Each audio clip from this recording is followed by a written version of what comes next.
At bago yan, 5 pasahero ang nahulihan ng bala sa NAIA kahapon. Kabilang dyan ang isang OFW na todo tangging sa kanya ang balang nakuha sa kanyang bag. Narito ang report ni Von Aquino.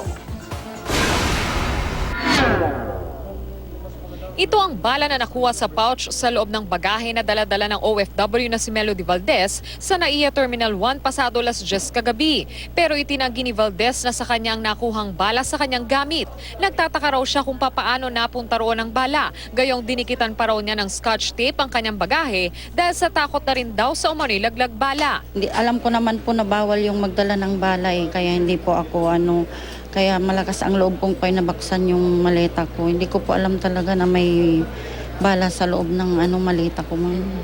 Hindi naman daw niya na double check ang kanyang bag bago ito gamitin. Bali yung maleta kong yan po, kinuha ko sa kapatid ko doon sa probinsya po. Pati yung pants po, yung wallet. Kaso hindi ko na po tinignan nung kinuha ko yan at saka yung wallet, hindi ko na dinouble check yung laman nung yung itim na paglalagyan. So nakuha po yung bag? Opo. So ano po sa tingin niyo, ma'am? Maaari sa kapatid niyo yun? Hindi ko nga po alam tinatawagan ko po yung kapatid ko Isa lamang si Valdez sa 5 nahuli sa paliparan matapos makumpiskahan ang bala ng baril sa kanilang gamit kahapon. 9:00 ng umaga kahapon nang makuha sa backpack ng isang pasaherong babaeng papunta sana ng Bacolod ang isang 9mm bullet. Sa NAIA Terminal 2 naman nakuha sa bagahe ng 77 taong gulang na lalaking US citizen ang isang kalibre 32 na bala. Nakita naman ang 2 bala ng kalibre 38 sa isang babaeng pasahero sa NAIA Terminal 3. Isang 9mm bullet naman ang nakuha sa isang 48 taong gulang na babaeng naghahatid lang ng pasahero sa NAIA Terminal 3. Sa NAIA Terminal 2 naman nakuha ang isang caliber 32 bullet sa bagahe ng 77 taong gulang, isang Filipino-American. Halos 1 oras na natigil ang operasyon sa bahagi ng departure area dahil sa insidente. Mariin namang itinanggi ng pasahero at ng kasama niyang anak na sa kanilang nakuhang bala. Ayon sa duty officer ng PNP Aviation Security Group, isa sa ilalim sa inquest proceeding ang mga nahuli kahapon.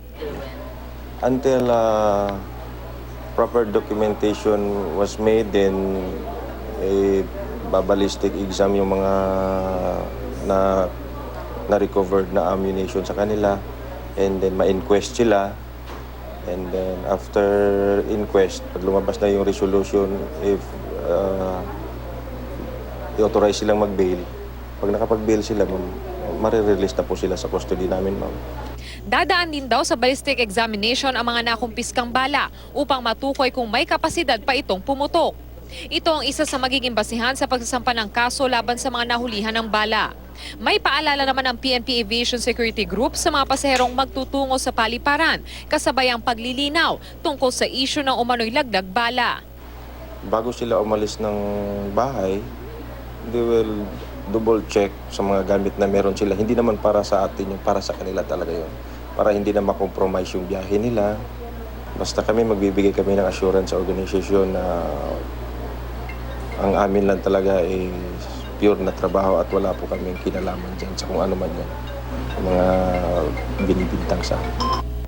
Magdamag na nanatili sa headquarters ng PNP Aviation Security Group ang mga nahulihan ng bala kahapon. Posibleng maharap sa kasong paglabag sa RA 10591 o Comprehensive Law on Firearms and Ammunition ang mga nahulihan ng bala sa paliparan. Samantala nananatili rin doon ang 2 pang pasahero na nahulihan naman ng bala noong November 1 at October 4. Von Aquino, GMA News.